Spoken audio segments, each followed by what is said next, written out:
off to school. She's talented, she has ambition and drive. At the high school, it is overwhelmingly white or lighter-skinned Jamaican young girls who are boarding together. And Una finds herself amongst the handful of black Jamaican girls at the school who are basically shunned. They have to make their own society. She manages to do quite well at the school until her father dies, I think when she was 10 years old. And she doesn't have any further education beyond the high school, which is, for some of her talents, a tragedy. However, for some of her drive, it gave her the push she needed to become an independent woman. Again, being an independent woman, and a woman's independence, is something which would drive her hugely again through her life, one of the major dynamics in her life. She becomes a stenographer, she becomes a secretary, undaunted with all the restrictions imposed on women in colonial Jamaica. She she starts in 1928 the first magazine for women, by women, a woman in Jamaica. 1928, she launches the first issue of the Cosmopolitan. Yes, in 1928, Jamaica. And a famous phrase was, "This is the age of woman. All that men have done, women may also do." It's interesting that a lot of the copy that was provided for it was looking at Jamaica across the across class lines. So it's talking about issues faced by working class women in their labour lives, as well as those of the middle classes, as well as her own poetry. She was always actively scribbling away at poetry. And Tropic Reveries was published in 1931, her first slim volume of verse, and it really is. And when we read this, it's not the Una Marson that I personally know and love. It's very sort of mawkish, it's very sort of romantic. There are lots of poems about unrequited love. You know, you can tell this person doesn't really know what love is. You know what I mean? She has an idea, a notion even, of romantic love. There are lots of poems about nature, and it's twee, and it's not strong. But you can see that the person has the drive to be creative. But she can't be creative in Jamaica, obviously.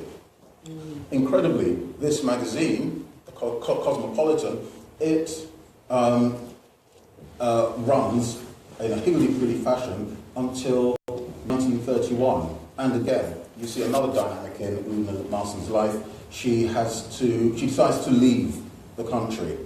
Conveniently for her, I'm not being nasty about this, it's just a fact, at a time when she was accumulating a lot of debts to suppliers and contributors, and there was gossip about her behaviour in this regard. It seemed to have been something she repeated throughout her life, was running from financial problems. However, she manages to leave Jamaica for Britain, initially for a 3-month break, leaving her debts behind her, but carrying her poetic dreams.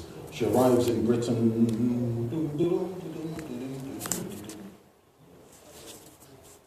Anyone know what you're looking at? Some of you do. Should be a shame. Sorry, I didn't say that.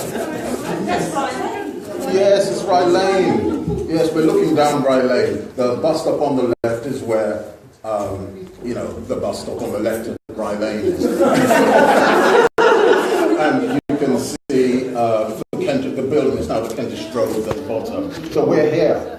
This is where she pitches up. This is Peckham in 1930s. London in the 1930s.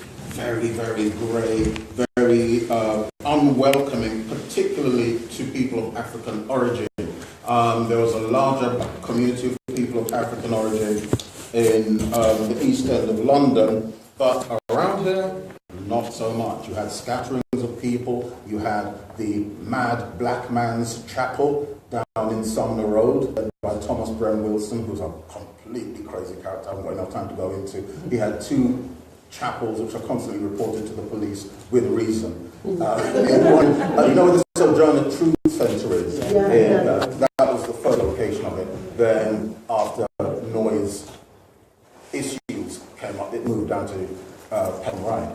Anyway, I haven't got time to go into it, but there was not that much for people of African origin to do. Similarly, trying to find somewhere to live was nigh on impossible. This was a universal experience for people of all backgrounds, from visitors like Claude Mackay, the African-American poet, to Paul Robeson.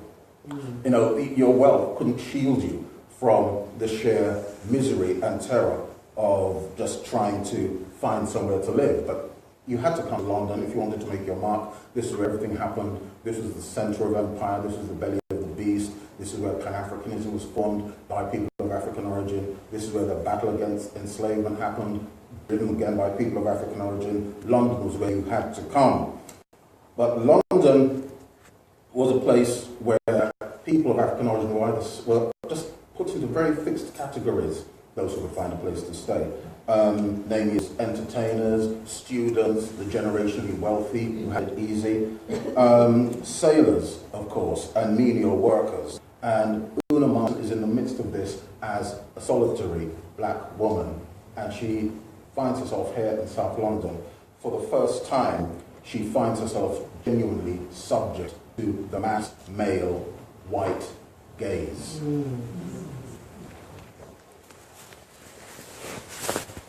Stranger. You liked talking to people like me. You said with a wistful smile and enchanted me. So the pause that came before I spoke must have seemed strange to you. And when I returned the compliment you so sweetly made, I still thought of the wistfulness of your smile. So you liked talking to people like me, friend with the wistful smile. To foreign girls who are brown of skin and have black kinky hair and strange black eyes. You like to hear the tales I tell of a tropic paradise, of sun-kissed woods and mountains high, of skies that are bluer than everywhere, skies as blue are blue in your Nordic clime, of magic sunsets and marvelous ease, of waterfalls clattering down, stars so near and the moon so large, and fireflies, stars of the earth. I like to listen to you, friend with a little smile. It's not to hear of your great country and tales of your marvelous land, but to watch the wistful smile that plays around your mouth, the strange look in your eyes, and hear the calm, sweet tone of your voice. That was A Stranger by Una Marson. Of course, the title is the message. Is he or a stranger, or is she? She's finding herself now being exoticized, being fetishized even. And she finally finds some sort of security. She finally finds some sort of home down the road, hang a right, go on to Queen's Road until you come to number 164, Queen's Road. One of the few, I have to say this, one of the few properties in London, the handful of properties rather, in London that have an English heritage blue plaque. It's a handsome property. The property of someone of some wealth and status in this part of southeast London. It's a family home. It's a place of garden parties. It's a place where the great and the good foregather, people from all over the world, from Africa, from the Caribbean, the generationally born black British, the well-heeled, in fact, come here on a regular basis. And it's a place of social organisation. It's also a doctor's surgery, the surgery of this gentleman. It's Dr. Harold Moody. Una Marson lives with Harold Moody for a number of years. I often wonder how that worked out. Because Harold Moody was, for those of you who don't know, long story short, I could the whole evening on this gentleman alone, which I have done. But I'm not going to subject you to that. Here is someone who had, he arrived in London the year before Una was born. He arrived here in 1904, and he studied at King's College, medicine. He initially applied to be to work at King's College Hospital, but because of his colour, he was refused, and he opened his own GP practice, ultimately settling at 164 Queen's Road in this lovely property. But he wasn't just a doctor, he was a very, very religious man. He was a Congregationalist minister, and he was known for marching his family of well-brushed and groomed children down Camberwell Road towards the Wren Street Congregational Chapel. That's now, if you know where Butterfly Walk is, it's the other side of Butterfly Walk where there's a sort of small housing development that used to be the Congregational Chapel, and he was a minister there. He was one of the ministers at the Congregational Chapel. I wonder if he took Una Marson there, because she was not a particularly churchical woman, and that's quite interesting given the time, given where she came from. But yes, Una soon became part of the Moody household, and she started to spread her wings a bit more.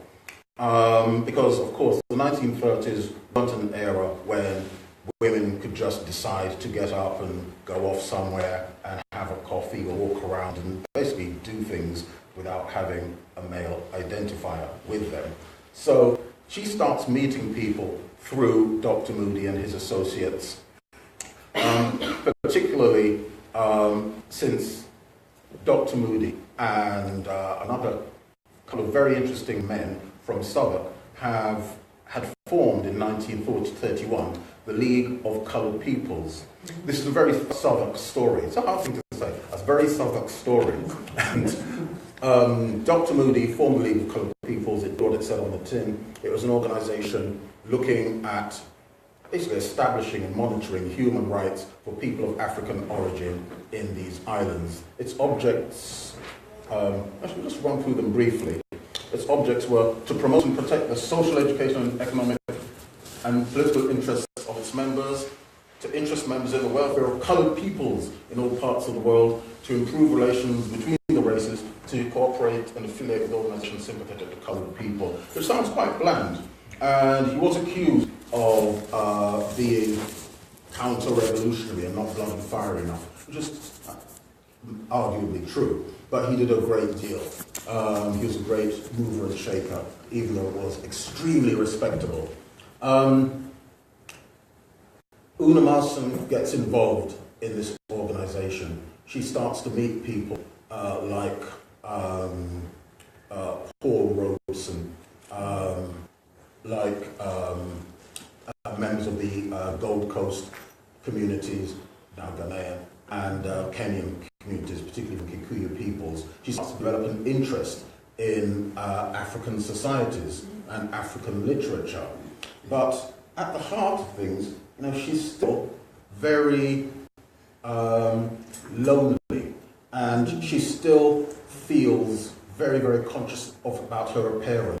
In a sense, you know, she can feel that she's still struggling with her appearance, because even though now her social circles are broadening, she has changed her appearance. She made a decision 3 months after arriving in Britain to stop straightening her hair. And that act in itself must have had a number of repercussions in her everyday life, I imagine. Kinky hair blues. Go and find a beauty shop because I ain't a belle. Go and find a beauty shop because I ain't a lovely belle. The boys pass me by, they say I's not so swell. See other young girls so slick and smart. See those other young girls so slick and smart. I just go and die on the shelf if I don't make a start. I hate that iron hair and that bleaching skin. Hate that iron hair and that bleaching skin. But I'll be all alone if I don't fall in. Lord, 'tis you did give me this, all this kinky hair. 'Tis you did give me this, all this kinky hair. And I don't envy girls who got those locks so fair. I like my black face and my kinky hair. I like my black face and my kinky hair. But nobody loves them. I just don't think it's fair. Now I go and press me hair and bleach my skin. I go and press me hair and bleach my skin. What won't a girl do? Some kind of man to win. Written 80 plus years ago, 80 years ago. So you can see the process, no joke intended, that she's going through here. She's trying to redefine herself. She's removed herself from Jamaica. She is trying to forge, basically to be an authentic person, and all the problems inherent in that enterprise start falling on her, and all the rewards too, because while she's here, she tends to writing. She was also a playwright, which I incredibly omitted to mention amongst her many talents. And her play, At What a Price, was performed here in London in 1932. And again, the subject matter of that was of a Jamaican country girl who goes to Kingston, becomes a stenographer. How's that based on? And just receives the attentions of a white office superior, etc., etc. But in historical terms, it was the first play performed, written by a black person, performed on the London stage. One of her many firsts. So she would go back to playwriting later on. But while she's still here in Peckham, still a member of the Moody household, she's involved in this publication. The Keys, as you can see, is the official organ of the League of Coloured Peoples, and it was a periodical. Again, did what it said on the tin. It mentioned events, policy changes, personalities of interest to peoples of African origin in these islands. I really have to stress that this is very much a Southwark story, because the League wasn't simply just founded by Moody on his own. There were two other Southwark black men involved or central to it. One being George Roberts from Trinidad, who lived on Warner Road, the other side of Camberwell, by the bus garage. And the other being Dr. Cecil Belfield Clark, again, two black doctors within spitting distance of each other in 30s London. His surgery is in Newington Butts by the Elephant and Castle, and he was from Barbados. So you have three black men, community-minded, living in Southwark over 80 years ago, who decided to do something about the condition of people here. And they did a lot. Amongst other things, they would do journeys and trips out to the seaside for the young people who were growing up, mostly in the East End of London, by the docks. They would take them out in Sharrowbanks to Epsom Downs, or up to the aerodrome in North London, whose name I'm going, Hendon Aerodrome, to see Colonel Hubert Fauntleroy Julian, otherwise known as the Black Eagle, an African-American pilot, performed stunts for them. So they were very, very active in all sorts of things, including getting nurses, black nurses, in British hospitals. So all sorts of activities are being engaged with. But Una herself, she's still not managing to meet anyone, and again, that's very central to a lot of things here. And she ends up leaving the Moody household. In 1935, she moves here. No, I'm not going to tell you where this is.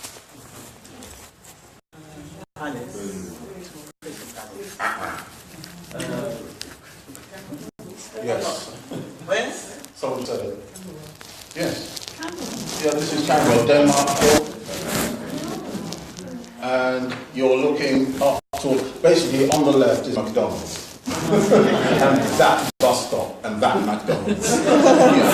So now you know what yeah. So that's Camberwell. She moves to Camberwell in 1935.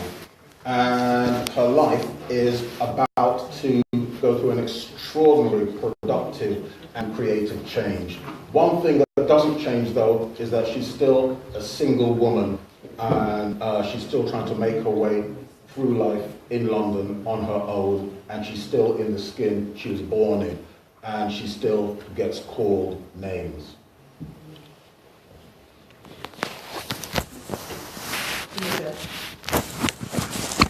They called me nigger, those little white urchins.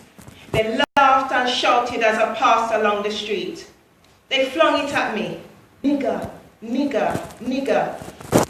What made me keep my fingers from choking the words in their throats? What made my face grow hot? The blood boil in my veins, the tears spring to my eyes. What made me go to my suburban heart away because white earth called me nigger? What makes the dark West Indian fight at being called a nigger? What is it there in that word that should strike like a dagger to the heart of colored men and make them wince? You of the white-skinned race, you who profess such innocence, I'll tell you why it is sin to tell your offspring colored folks are queer. Black men are bogies and inferior far to any creature with a skin made white. You who feel that you are spring of earth's first blood, your eyes are blinded now with arrogance. With ruthlessness you seared my people's flesh, and now you still would crush your very soul, add fierce insult to vilest injury. We will not be called niggers, since this was a favorite curse of those who drove the Negroes to their death in days of slavery. A good-for-nothing nigger. Only one more nigger gone. They would repeat as though he were a chicken or a rat. That word that meant contempt, all that was low and base and too refined for low animals. In later years, when singing Negroes caused white men to laugh and show some interest in their art, they talked of nigger minstrels and patronized the Negro, and laughing at his songs, they could see in their eyes the thorns that pierced his heart. Nigger was raised to a burlesque show, and thus from curse to clown progressed. A colored man was cause for merriment. And though today he soars in every field, some shrunken souls still say, look at that nigger there, as though they saw a green bloodhound or a pink poppy. God keep my soul from hitting such mean souls. God keep my soul from hitting those who preach the Christ as a churlish smile. This place is not for niggers. God save their soul from this great sin of hurting human hearts that live and think and feel in unison with all humanity. Okay, as she said, from curse to clown, the coloured man was always a source of merriment. You know, these are words which could be, thank you very much, Sandra, these are words which could be been written yesterday, in fact they could be written tomorrow, they'd still apply. Her poetry deals with themes which unfortunately seem to be ongoing in communities of African origin in these islands. That have been all the more present for her because here she is in the 1930s, all the stretch of Camberwell, in fact you can see on the corner just as it looks into Orpheus Street, you know where the old Barclays used to be. That used to be the Camberwell Palace, all up there, and at the top the Empire. They would have had, in fact here in Peckham, they would have been around music halls and all sorts of places of entertainment which would have featured, as she mentioned, blackface performers. I mean, I know I'm not the only person here who remembers black and white minstrels after the wrestling on a Saturday afternoon. Those of you who are too young to remember it, you're lucky. And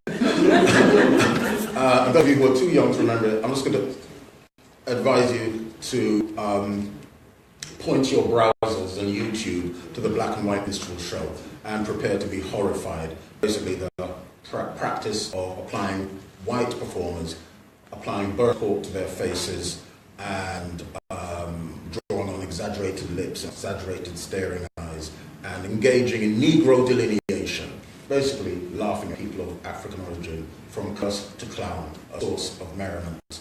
But, of course, for Una, this was something even more personal than seeing it as a performing art everywhere she went in southeast London. People were calling her by that name. She couldn't escape it regardless of her status. This period, though, the autumn of 1935, her life changes. As I said, she moves to Camberwell. She moves to number 29, Brunswick Park, now Brunswick Square, in, was it the other way around? Brunswick Square, now Brunswick Park, in Camberwell, just down off the road opposite St Giles. And yes, she has a Southwark plaque at number 29. It's always nice just to see it there. Very, very discreet. Now, she lived in modest circumstances there. She had her own space. She was no longer part of the Moody household. And as if making that physical move, that move through space from Peckham to Camberwell, I wonder if this means anything. Moving from Peckham to Camberwell, she's made another internal shift with the connections which suddenly come her way. She is invited in the autumn of that year to go to Istanbul, seemingly out of the blue, or probably on the back of some of the writing she was starting to do, and the play which had been performed at what a price. She's invited to travel to Istanbul to represent Jamaica at the the 12th Congress of the International Alliance of Women for Suffrage and Equal Citizenship. And she has a wonderful time. She absolutely loves Istanbul. She speaks about the conditions of working women in Jamaica, which is something which is always on her mind. But she spends a very long time out there, a few weeks out there, and she spends a very long time making her way back to Britain, through Europe, stopping off at the homes of people, women, that she had met while in Istanbul at this 12th Congress of the IAW. So she's making a name for herself, so much so that when she returns to Brunswick Square in Camberwell, she's barely been able to put down her bags when, out of the blue, she has another invitation, this time from the Secretary of the League of Nations in Geneva, to go over to Switzerland and study how the League of Nations works for a month. Which, of course, she jumps at the opportunity to go to Geneva. Who wouldn't? Camberwell, Geneva decisions. She goes to Geneva for a month, and while there, she starts meeting some very, very interesting people. She meets representatives of a host of African nations, in particularly the Abyssinian delegation. This is during the period where the Italians are gearing up to seize that part of Africa. And she puts herself forward to volunteer to go to Ethiopia as a volunteer. How she's going to survive, I don't know, but this is how driven she was. She wanted to go to Ethiopia and defend the Abyssinian cause. The delegation there had a better idea. They offered her the job of secretary at the legation in London. And that is where she was for most of 36. This is the Emperor Haile Selassie arriving. Actually, this is him in Bath. There's a more interesting image of him arriving at Waterloo. And you can see that he's actually met, as well as by the great and the good, by deputations from the Gold Coast students, from the League of Coloured Peoples, from the Kikuyu students, from the Negro Workers Association. All the black organizations are there to greet him, because this is at the top of their agenda. And Una Marson Marson was completely involved in this. Again, there are rumours of some sort of romantic affiliations which can't be proven, but she certainly threw herself into this fully, so much so that she ended up having a nervous breakdown. Oh. Yeah, she worked herself, she overworked herself. So she goes back to Jamaica for a couple of years. During this couple of years, 36 to 38, she managed to produce another book of poetry, The Moth and the Star, which is much stronger. There's still the nature law, there's still the unrequited love, but this time she's also talking about black identity, blackness, and basically all the freight she has taken with her, the emotional freight she's brought back from London. She can see the world differently. She's a different person now. She writes plays while she's out there. She writes London Calling, which is looking at the lives of people of African origin, both from the continent and the Caribbean in London. And on the Jamaican stage, she put on the play Pocomania, which is looking at spirituality, spiritual religions, African-centered religions on middle classes. You know, I said she was not a churchical person, and to do something like that in the 1930s, you know, was a shock for the Jamaican staid theatre appreciating crowds. Una returns to London in 1938, and of course, the following year, war is declared. Una has another job with the BBC. There's a clip I'm going to show you later, but because of technical issues, I won't be able to show it now. But Una, some of you must have seen this, piece of these moving pictures. Una Marson, West Indies Calling. She suddenly finds herself at the BBC because of her contacts and connections.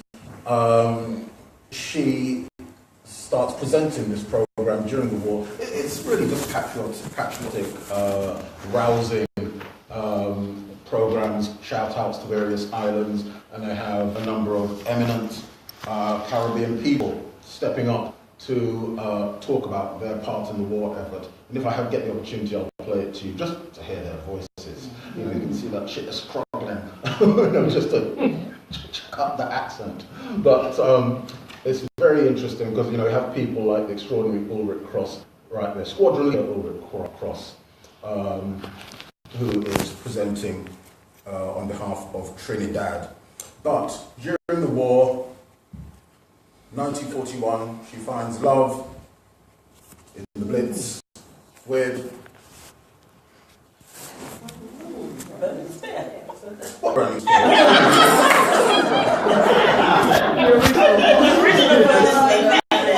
Okay, so let's get real. This is, you don't wear a uniform with that hat at that angle and with the shirt out. No. However, an extraordinary individual, Flight Lieutenant Dudley Thompson, who was a man of parts and learning. Ooh, that's fine. Yeah, was a man of parts and learning, as they say. He was one of that large number of West Indian men who entered the Royal Air Force during the Second World War. One of the large number who we never talk about, who ended up as air crew. You can see he was a navigator, which was the hardest job on a... I mean, I could talk about this forever because I put an exhibition together at the RAF Museum. It obsesses me why we don't talk about it. But here, this was the hardest job of all, being a navigator, actually getting the plane to and from the target, dropping the load, avoiding guns, etc., using set squares and pencils and slide rules and maps. Anyway, he was one of them. And he was also a gifted scholar. He studied law at Cambridge, Merton College, I think. And he became a lawyer. That whole generation of people, not just Dudley Thompson, but also Ulrich Cross, Cecil Miller, Johnny Smythe in Sierra Leone, all of those pilots, all of those who flew were either pilots or navigators, a huge number of them, Errol Barrow in Barbados, they all returned to their country of origin or to Africa, as Burning Spear did. He went to Kenya and became a leading, he became a leading judge in Kenya. Then he went back to Jamaica, where he became the chairman of the PNP, and he was a stalwart forever and ever in Jamaican politics. But the picture tells the story. There's all sorts of stories about him, I'm not going to. He was unfaithful to Una, and that turn of the cards failed for her yet again. Una went back to Jamaica in 1945. When I say the turn of the cards fell, I mean the rest of her life is very, very difficult to sort of put together. We know that she wrote for a number of publications in Jamaica, which couldn't have paid a living wage. We know that she took a trip throughout the Caribbean and to Guyana sometime between 45 and 52. We also suspect, in fact, one researcher believes that she spent many years, in fact, in a mental institution in Bellevue. I'm not Jamaican, so I wouldn't know where that was, but anywhere called Bellevue, which is always a lunatic asylum. She left Jamaica in 1952 and spent some time, about 8 years actually, in the United States. Firstly, with the relatives of hers and friends in New York. Then she moved down to Washington, and again it's feared that she spent a chunk of that 8-year period in in accommodation. Yeah, there's no nice way of saying it. However, she did have another attempt at love rather than literature. In 1960, she married a dentist, Peter Staples. By all accounts, it was a lovely wedding. She put on a lot of weight by that time, and she was no longer a young woman, but she married Peter Staples. He was a widower. I think he had children already. And he was a dentist, an American dentist, African-American dentist to be precise. Within a year, they are separated. They split up, and Una returns alone to Jamaica to live with her sister. When she was back in Jamaica, she got a little bits of work with the Jamaica Save the Children's Fund, which she basically founded. So she picks up little bits of work with them, little bits of work with Lena, trying to keep herself together. She gets a call out of the blue in 1964 to come to a Women's Peace and Development Conference in Haifa, Israel, which opportunity she leaps at. Now, she's not really doing anything concrete or creative on a day-to-day basis. She's just surviving. She accepts the offer to go to the Women's Peace and Development Conference. Again, she's still got on her mind, when she can get it together, the needs of working women and ordinary women and black women and women in general. It's a big theme in her life. Coming back from Israel, she stops off in London. London has changed enormously. And this is where she spent a lot of her time. I'm not going to tell you where it is. This is where she spent a lot of her time. And she's still coming back as a stranger. It's as if she's coming back into a new place as a new person. This is something she's written about a lot, being a stranger in a strange place. Extract from Hushie Comes to London. One day, we walk on the Strand. We see one place marked Lions. We Now, Kwasi, here's some fun. You better hold your hands. He grabbed my umbrella real tight. Yes, ma'am, me carry that. I stepped right in for see the brutes, afraid to lift me hat. But guess what I find here? Not even a lion's tail. A jazz band playing it like mad. A folks eating grub wholesale. I find a table to myself and I smile and look quite calm. A little girl in black and white comes speak to me with charm. She says, "What can I get you, sir?" I says, "Sir, some ripe breadfruit, some fresh ackee and saltfish too, and dumplings hot with suit." She looked upon me like said she lost. I said, what's the row?" She said, "Sorry, but we have none, sir." And I feel laugh somehow. She give me menu for read, you know, I's good at that. But I said, "No thanks, just bring me them some red herrings and spread. And anything you have to eat for food, because I want a feed." You should see the dainty thing she bring. It look like pigeon feed. It's then I miss me home, sweet home, me good old rice and peas, and said, "I's a fool to come to this land of starve and sneeze. But this missive is too mighty long. I will write more news next time. Me love for all the gay spree boys and that buxom gal of mine. It's not going to be another year before you see me face. There's plenty that is really nice, but I seek to see white face."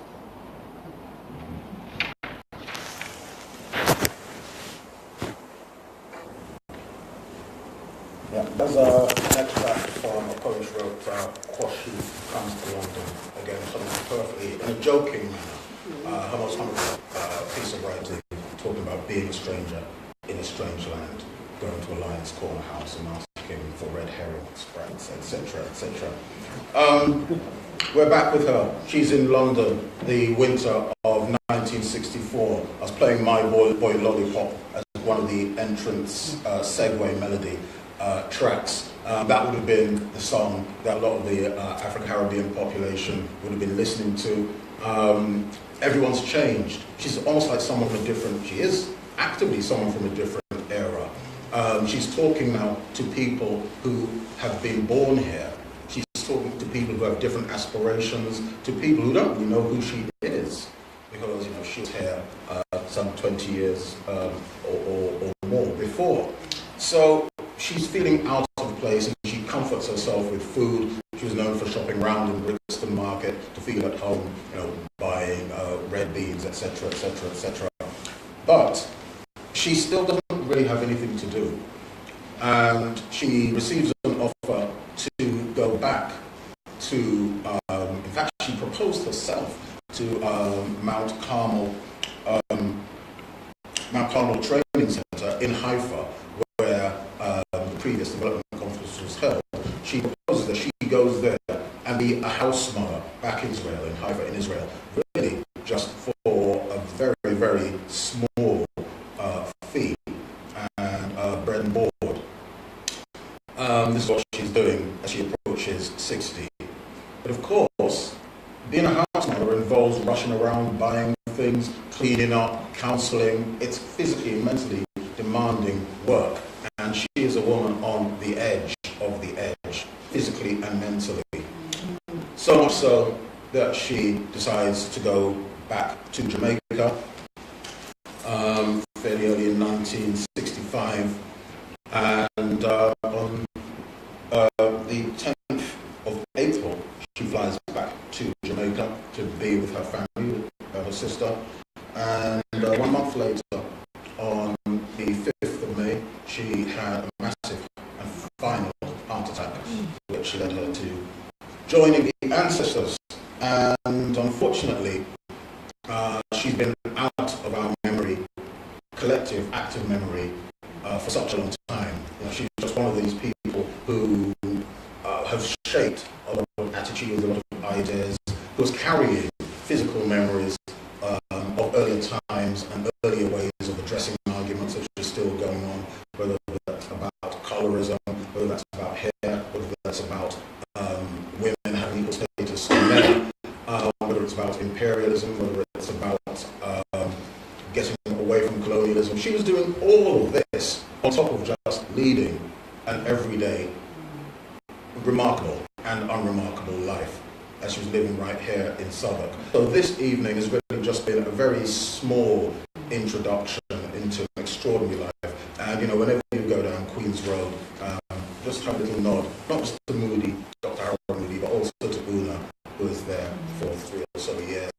And next time you're whacking a tennis ball, as we all do down Brunswick Square, you know, just look up over your shoulder and give a nod to Una, because in many ways, you know, she is still here. We're still working through the issues that she was working through, and she's laid the foundation for all sorts of things which affect us, which we are really not aware of. And I'll just let Una, the channeled Una, have the last word. Blackbirding. I am black, and so I must be more clever than white folk, more wise than white folk, more discreet than white folk, more courageous than white folk. I am black, and I have got to travel even farther than white folk. The time moves on. I must not laugh too much. They say black folk can only laugh. I must not weep too much. They say black folk weep always. I must not pray too much. For they say black folk can only pray. I am black. What a burden lies upon my heart, for I would see all my race holding hands in the world circle. Black girl, what a burden. But your shoulders are broad. Black girl, what a burden, but black girl, your courage is strong. Black girl, your burden will fall from your shoulders, for there is love in your soul and a song in your heart. That's dedicated today to Diana.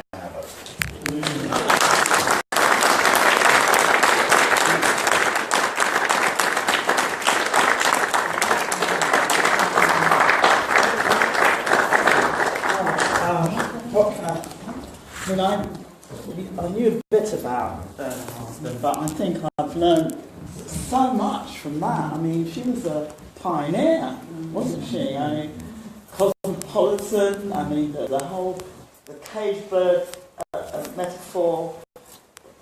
Just thank you, and thank you very much, Steve and Patricia. I mean, it's really...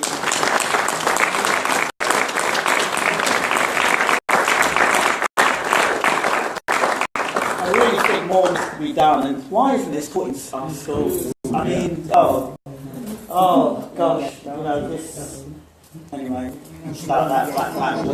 but please, we have some time for any questions or comments to both. Yes, please. I was wondering if you knew a bit more about her sister. You sort of mentioned her several at the beginning, the being sort of the paler, more favourite, and then going back and living with her. No, I don't. What was she? I haven't done any research on the rest of the Solomons / Marson family. But it would be interesting because I think that was, a key to a lot of her emotional development, the Kickstarter for a lot of her own internal interrogation, and particularly that, you know, on her returns to the country, she found herself close to the bosom of her family. It's interesting. She always went back. That was interesting. So Thank you very much. What was the chapel one? The Crazy Black Chapel? Let's go there. Thomas Brem Wilson. Thomas Brem, B-R-E-M Wilson. Extraordinary person. And in fact, I'll just give you a little taste of him. By way of explaining this, I should say that one of the other things that I do every October is have a reenactment, historical reenactment walk. So some of you have been on it, the historical reenactment walk in Southwark.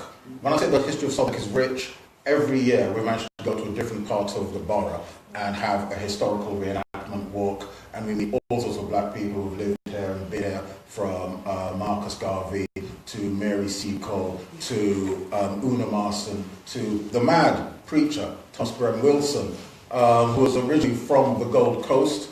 He said on the census, I think in 1911, when he was living in East Street, that he was some sort of marine handler or marine chandler.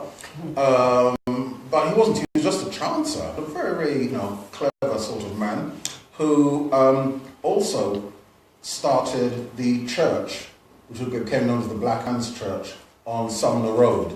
And of course, he was the first person to bring Pentecostal services and preaching to this country.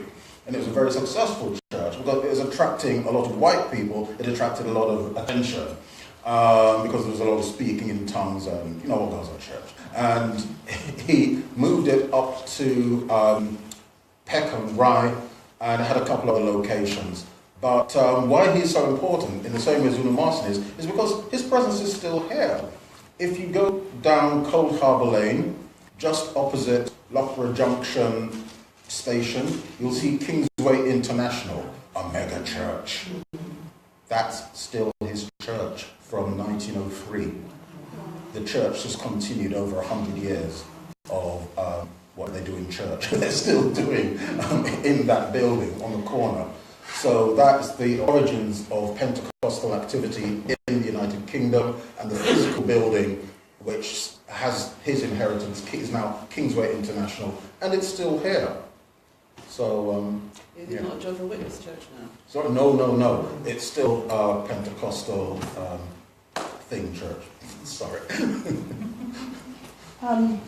Thanks to Steve and thank you, Patricia. I'm going to ask it to either. But first of all, you were talking about Bellevue, and not surprisingly, the poet Jean Binta Breeze mentioned it in Ridden Ravens. And so you can explore more there. And I'm going to ask you about the link between Una's life and this schizophrenia, I'm thinking, of having to go back to home, as you say, Sandra, and the schizophrenia of living in a culture, the stranger. Albert Camus talks about it in L'Étranger. This being an outsider. So I think, I don't know how you all are going to address it, but I'm looking for the link between that cultural schizophrenia, a stranger in that time, with racism, which is still prevalent now, and her as a creative force trying to coexist. Who wants to take that one on? Well, as a creative person, I feel Yes. as a creative person myself, I really do value the importance of being part of a creative community, or a community as such. And for Una and the experiences that she actually wrote about and shared with us for her poetry, etc. She was somebody who was creative but was quite isolated. So it seems as if she needed to go back to Jamaica to kind of reset and be part of a familiar community. I often talk about being a creative person and having that non-creative life where you have to pay your bills and you have to feed yourself and your reality. But your passion is about producing and being creative, producing creativity and being creative. And that can, and then also what Steve mentioned was about how Una got burned, she burned herself out. Because when she was doing a non-creative thing, she was using up areas of herself or using up energy in different ways, so she was depleted. So there's that pattern of her being creative, but then doing non-creative things that burned her out, and she had to go back home and go back to a community or an area that she was familiar with, re-energise, refresh herself, reborn, and then she'd come back to the UK or Europe to try and then to be creative. And what was interesting as well was how she, well, I suppose it was all based on the mindset she had when she was growing up, that she had it in her mind that she could do anything, she could achieve anything. She did things that not many black women or Caribbean women or African women were doing at that time. You know, being a producer of a BBC show, I was dumbfounded when I found out. So she was doing things, but she still wasn't getting that recognition or that support, and that community wasn't there. So she didn't, you know, the fact that she was seeking out. There's so many things that sort of play into why she needed to go back. But it seems as if, you know, where she was using herself to produce and be creative, the other things that she needed wasn't there. So that's that foundation, that area in London, which maybe our parents' generation, they came in the 50s and 60s, they had that. Yes. She was very much by herself, a pioneer. And she paid. I'm grateful to her. As it wasn't for people like her, I wouldn't be standing here doing what I'm doing now. Absolutely. And having that belief that I could do it, and having that community and support. And I think it's interesting, her poem about Kinky hair. I mean, at the moment you've got that mass movement about natural hair. And there she was in 1930s writing about something that we are now, you know, going back to, and it's just amazing. So, you know, I think she's a pioneer. And Hackney Empire had the kink in my hair. I saw it there. Yeah, the kink in my hair. Actual play. Incredible. Yes. Did she write any of House Leicester speeches? Not that I'm aware of. Okay. That's an interesting question. Again, there were also rumours of romantic involvement between herself and a gentleman at the legation whose name I can't remember.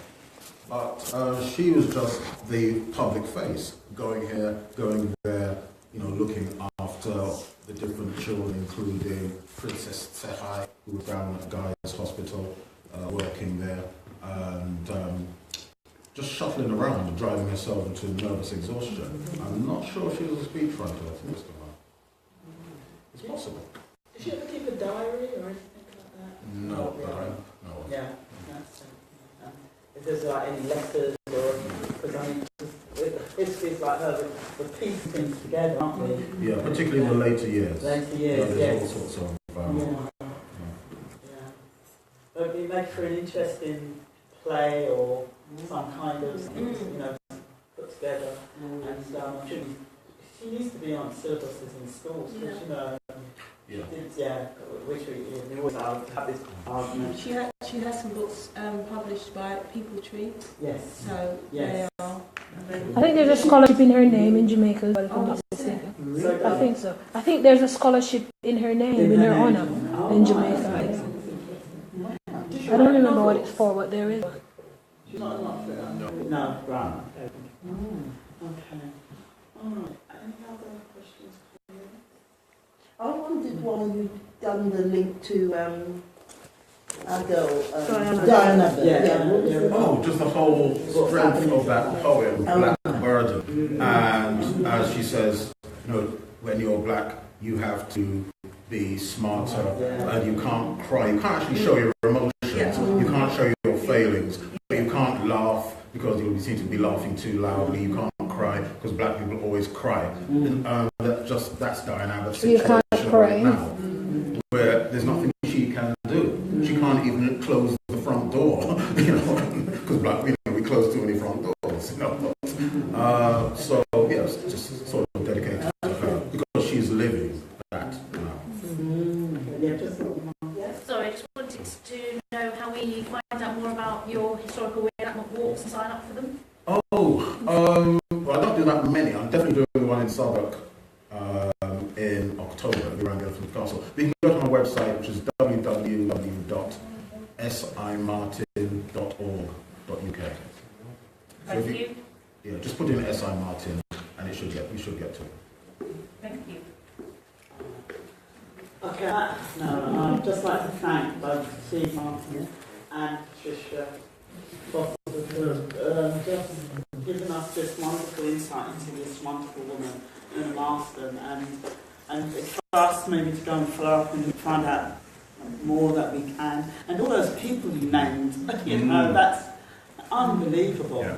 Here, Especially the Caribbean airmen. Yes, exactly. The Caribbean airmen, that is... Yeah, they refounded the Caribbean. I think we need another talk on that, definitely. I'd just like to say, we've got some artefacts here, and these artefacts are from our handling collection from the Kinky Museum. And we have Judy. Judy, give us a wave, please. Judy, can Judy stand up, please? Judy is currently the Kinky Museum. Remainder of the Kinky Museum. I think, as Steve and Sandra too, many of you might remember the Keep Smiling Through exhibition, which my predecessor put on, which was, I think, excellent. Only a tiny, tiny snapshot had space for Una Marson, but so many of the names and faces during the wartime in particular experience they were able to put on. It's still available as a touring exhibition. I'm still trying to find partners for that, but obviously I think Southwark, just to echo that, my passion is to see a museum telling the story of Southwark back again. I don't know when we're going to come back, if ever. And I think we're losing those stories every day, and how we're going to get our story of such a fantastic borough for everybody told again to younger generations is going to be even more of a challenge now. But it's thanks to these three people here in particular that these stories are getting out. And we're all trying to do our best to spread them. We've got a ton of rich artefacts in terms of story and intrinsic to people's history in Southwark. And across the world too. It's not just a collection here in the library or in the archives or in the museum just about a small community in Campbell. It crosses right across all the continents of the world. And I think we need to shout about getting those stories back on the road again, and where people can visit and bring their children and their children's children. It's so important. Thank you, Judy. And please, Patricia, can you just stand up? Forward. Authentic, authentic clothes, my dear.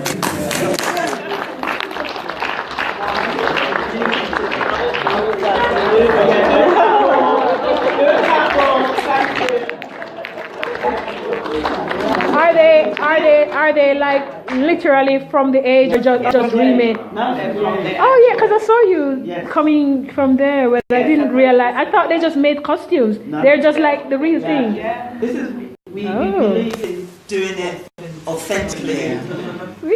Probably should be we should have all been dressed like this. Yeah. But I'd like to thank Judy for bringing these things, and you can come up and handle these, and please ask Judy questions and Steve some questions. I know we've kind of got to run, but we also have, and thank you, Patricia. Can you give them both a big